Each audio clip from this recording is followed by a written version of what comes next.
Bismillahirrahmanirrahim. Assalamualaikum warahmatullahi wabarakatuh. Segala puji bagi Allah, Zat yang maha menerima taubat, yang maha pengampun atas segala dosa, sekecil apapun yang tersembunyi di hati, dan sebesar apapun yang dilakukan secara terang-terangan. Dialah yang membuka pintu ampunan siang dan malam, tanpa pernah lelah menunggu hambanya kembali. Salawat dan salam semoga senantiasa tercurah kepada Nabi Muhammad SAW, manusia paling mulia yang telah dijamin masuk surga, namun tetap beristighfar setiap hari, mengajarkan kita bahwa istighfar bukan hanya untuk yang berdosa, tapi juga sebagai bukti cinta kepada Allah Subhanahu wa Ta'ala. Allahumma salli ala Muhammad wa ala ali Muhammad. Ketikan amin. Semoga setiap istighfar yang keluar dari lisan kita menjadi cahaya yang menyinari langkah, membersihkan hati, dan mengangkat derajat kedua orang tua kita di sisi Allah Subhanahu wa Ta'ala. Amin ya Allah ya Rabbal Alamin. Sahabat yang Allah muliakan, istighfar bukan hanya ucapan di bibir. Ia adalah wujud kesadaran seorang hamba akan kelemahan dan dosa-dosanya. Ia adalah ketundukan, penyesalan, dan harapan dalam satu tarikan napas. Bahkan Rasulullah SAW, manusia paling mulia yang telah dijamin masuk surga, tetap beristighfar tidak kurang dari 70 hingga 100 kali dalam sehari. Beliau bersabda yang artinya, wahai manusia, bertaubatlah kepada Allah dan beristighfarlah kepadanya. Sesungguhnya aku beristighfar kepada Allah dalam sehari lebih dari 70 kali. Hadis riwayat Muslim. Jika Rasulullah SAW yang maksum saja begitu rajin memohon ampunan, bagaimana dengan kita yang penuh khilaf, penuh dosa, baik yang kita sadari maupun tidak? Salah satu waktu istighfar yang sangat dianjurkan adalah setelah sholat asar hingga sebelum matahari terbenam. Dalam Akhbar Asbihani diriwayatkan kisah menakjubkan. Seorang laki-laki bertanya kepada Rasulullah tentang amalan yang bisa memasukkannya ke surga. Rasulullah menjawab agar ia tidak meminta-minta dan tidak marah. Lalu beliau bersabda, beristighfarlah kepada Allah dalam satu hari sebanyak 70 kali sebelum matahari terbenam. Niscaya akan diampuni dosa-dosamu selama 70 tahun. Laki-laki itu bertanya, jika aku tidak punya dosa selama 70 tahun? Rasulullah menjawab, akan diampuni ibumu. Jika ibunya tak berdosa, akan diampuni ayahmu. Jika ayahnya pun tak berdosa, akan diampuni keluargamu.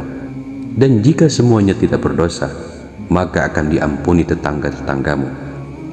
Begitu luas rahmat Allah melalui istighfar, bukan hanya untuk diri sendiri, tapi juga menjadi jalan keselamatan bagi lingkungan sekitar kita. Namun meskipun begitu, pembaca istighfar baiknya kita baca setiap saat, mengingat dosa kita yang begitu besar.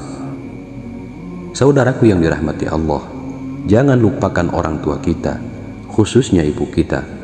Bahkan setelah mereka wafat, istighfar kita masih bisa menjadi bentuk bakti dan pengangkat derajat mereka di sisi Allah Subhanahu wa Ta'ala. Rasulullah SAW bersabda yang artinya, sesungguhnya seorang hamba akan diangkat derajatnya di surga. Ia berkata, wahai Rabbku, dari mana ini?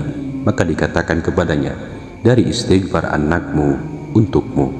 Ketika kita membaca Rabbil firli wali walidayya warhamhuma kama rabbayani saghira, yang artinya, ya Allah, ampunilah aku dan kedua orang tuaku, sayangilah mereka sebagaimana mereka menyayangiku di waktu kecil. Itu bukan sekedar doa, tapi pengingat cinta, penghubung batin, dan bukti bakti kepada mereka yang telah membesarkan kita dengan peluh dan air mata, terutama kepada ibu, karena ridha Allah tergantung pada ridha ibu. Maka jangan pernah berhenti mendoakannya. Rasulullah SAW mengajarkan beberapa istighfar. Salah satunya, Astaghfirullahalazim alladzi la ilaha illa huwal hayyul qayyum wa atubu ilaih. Siapa yang membacanya 3 kali setelah subuh dan asar, niscaya akan diampuni dosanya meski sebanyak buih di lautan.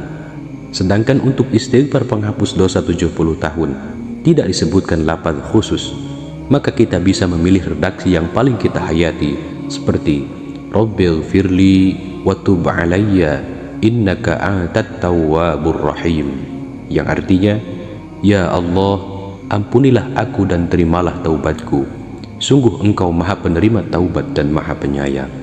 Saudaraku yang dikasihi Allah, hidup ini terlalu singkat untuk terus menunda taubat. Jangan tunggu besok, karena kematian tidak pernah menunggu kesiapan kita. Marilah kita mulai dari sekarang. Jadikan istighfar sebagai rutinitas. Bacalah dengan penuh keikhlasan, dengan penuh kesadaran, dan dengan penuh cinta kepada Allah. Dan jangan lupa, doakan juga orang tua kita. Bacalah istighfar untuk mereka. Mungkin di saat mereka sudah tak bisa lagi beramal, doa dan istighfar kita adalah penyelamat mereka di alam kubur. Mari kita perbanyak istighfar, bukan hanya karena takut akan dosa, tapi karena rindu akan ampunan Allah yang Maha Pengasih. Ya Allah, ampunilah dosa kami, dosa kedua orang tua kami, dan sayangilah mereka sebagaimana mereka menyayangi kami di waktu kecil. Amin ya Allah ya Rabbal Alamin. Wallahu a'lam bissawab.